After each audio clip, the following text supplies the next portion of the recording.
සුබ දවසක්. අරුණ ටෙච් YouTube channel එකට සාදරයෙන් පිළිගන්නවා. අද ඔයාලට මම කියලා දෙන්න යන්නේ ෆෝන් එකේ තිබෙන parts ගැන. මුලින් ඉඳන්ම ෆෝන් එකේ හැම ලෙඩක් ගැනම අඳුර ගන්න හැටි කියලා දෙනවා. අපි අදියරින් අදියර බලමු. මේ Nokia 105 T1034 මදර්බෝඩ් එක. එතකොට මේකේ ඩිස්ප්ලේ එක තමයි මේ තියෙන්නේ. මේ ඩිස්ප්ලේ එක.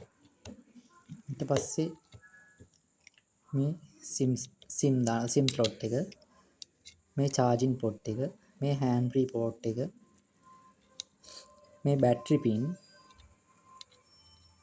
මේ IC, මේක mic එක.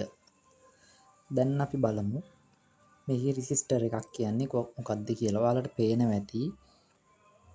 මේකේ මේ තියෙන්නේ condenser. කළු පාට තියෙන්නේ resistor. එතකොට මේ තියෙන්නේ condenser.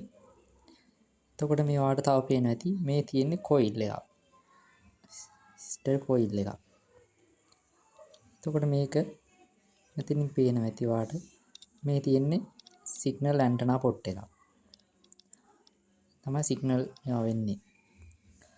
එතකොට අපි බලමු මේකේ මේ තියෙන්නේ keypad light එක. එතකොට මම ඔයාලට ඊළඟ වීඩියෝ එකකින් කියලා දෙනවා මේ කෑලි එකින් එක චෙක් කරන්නේ කොහොමද? එතකොට ෆෝන් එකේ ෂෝට් එකක් තියෙන්නේ හොයාගන්නේ කොහොමද? එතකොට මේ කෑල්ලකින් වෙන කාර්යය කුමක්ද? මේ හැම දෙයක්ම මම පිළිවෙලට කියලා දෙනවා. ඔයාලා YouTube channel එකේ රැඳී සිටින්න.